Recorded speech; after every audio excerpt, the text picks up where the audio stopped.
Władysław Podkowiński was a Polish master painter and illustrator associated with the Young Poland movement during Partitions. Career. Podkowiński was born in Warsaw and began his artistic training at Wojciech Gerson's drawing school and at the Warsaw Academy of Fine Arts, at which he studied in 1880 to 1884.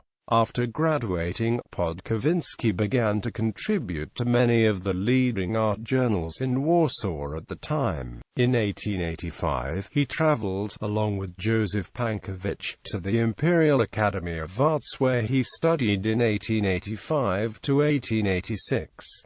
Returning from St. Petersburg in 1886, Podkowiński obtained the position of an illustrator for the Tygodnik Illustrowany magazine, where he became one of its most renowned artists. His first watercolor and oil paintings were produced during this time, but Podkowiński still considered them personal, not a public endeavor. Those early paintings were mainly influenced by Aleksander Gierymski. He adopted painting as a profession after a trip to Paris in 1889, where he was profoundly influenced by French Impressionist painters including Claude Monet. Podkowiński was later credited for bringing the Impressionist movement to Poland, but toward the end of his life, his failing health inclined him toward symbolism. He died in Warsaw at the very early age of 28 due to tuberculosis.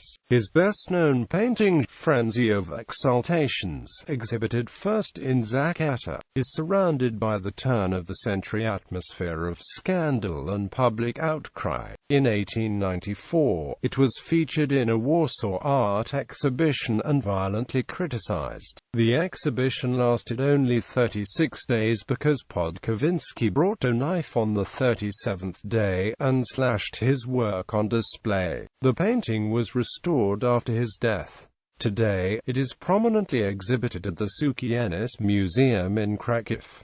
Selected paintings.